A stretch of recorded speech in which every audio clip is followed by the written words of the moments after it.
My name is Bernard Handel. I served in the U.S. Army from the end of 1944 through the end of 1946. I served in Hawaii and in Okinawa and various places preparing for the invasion of Japan. And after the war, I served in the office of the Commanding General Pacific Ocean Areas in connection with ordnance registration, relocation, and reshipment back to the United States. Well, originally I was supposed to go into the Army Specialized Training Program in the Air Force, but because of the casualties suffered in the Battle of the Bulge, there was a sudden demand for troops, or would-be troops. I was a full-time employee, going to college part-time. I was going to be my sophomore year, and when you reached 18, you were drafted. It was conscription. There was no choice. The original decision, my original choice was to go into what was ASCP, which was a program where you actually went back to college while you were in the Army. I was supposed to be sent to the University of Delaware.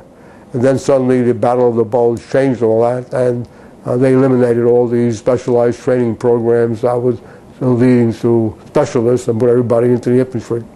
And I went to Camp Blanding in Florida, and I was rushed into the very efficient basic training, which in 12 to 15 weeks really produced a remarkably change in all of us. And I and all my fellow soldiers really became very efficient and trained.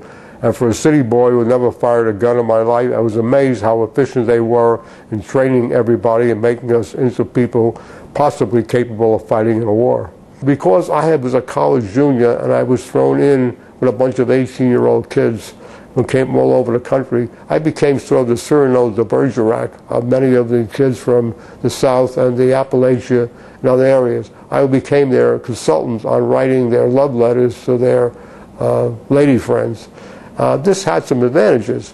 Since I was a city guy who had no real experience and as an outdoorsman was not very handy, I needed help in things like assembling a rifle, a machine gun, and building a tent, building a foxhole. My talents as a literary author or co-author of their letters came in very handy in barter for all the services I received in helping me.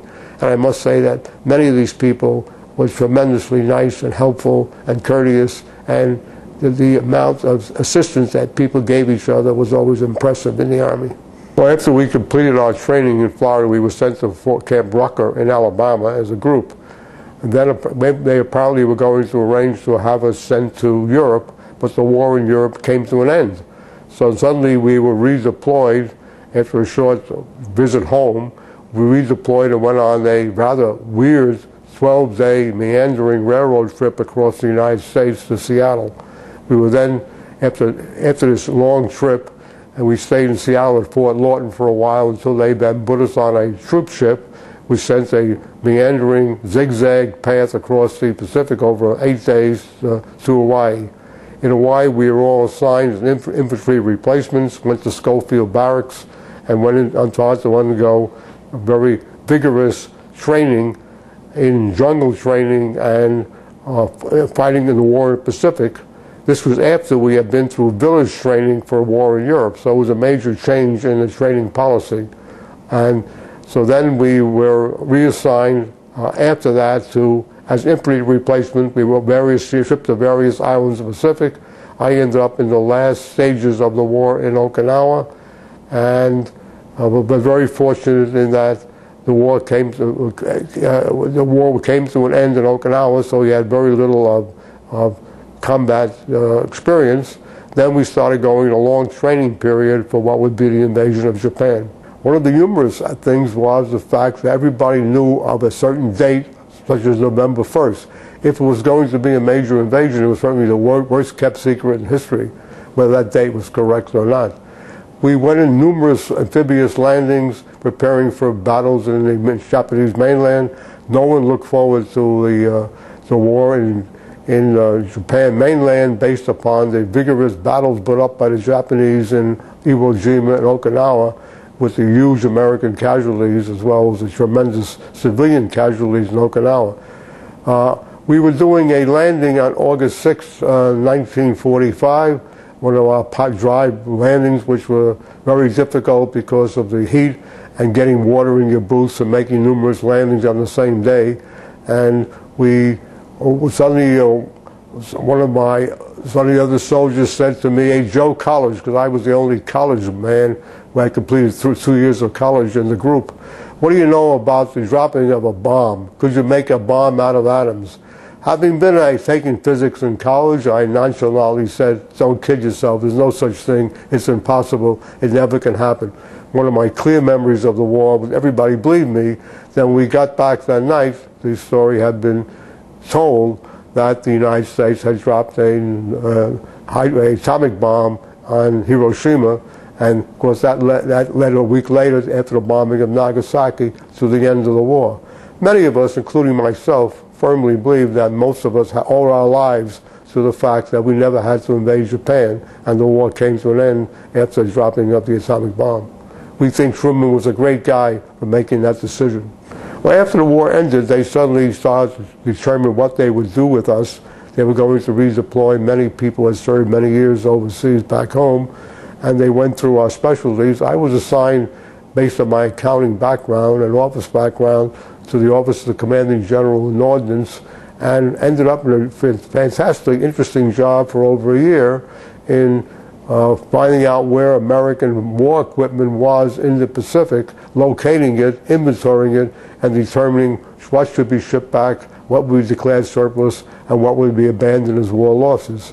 Other than the short period of being constantly afraid of getting killed in combat, and I was fortunate in that respect, I would say you come away from military training with an unbelievably high opinion of the operational capacity of the U.S. Army to develop troops, to turn citizens into fighting men, their professionalism, their discipline, and the way they train people, and the high level of professionalism they display in all their capacities.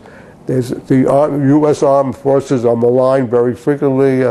However, we did not see that. When I was in the Army, I had a high opinion of the officers and the enlisted men. I ended up with a sergeant. I thought most of the people I met were very efficient and very professional and did a great job. I think the great experience of the war was all the people you meet, the people the gentlemen that you dealt with, how fine they were, the camaraderie that developed. People really did work together of all types, despite their backgrounds, and they all had a common cause. The Second World War furnished that cause. Most people had a high opinion of the reasons for the war. I think that's the major difference between the Vietnamese War and the war in Iraq today, that many people question whether we should have been in those wars and the extent to which we were in the wars. The other thing, of course, a major difference between certainly the Iraq War and the present time and the Second World War, everyone in the Second World War was involved.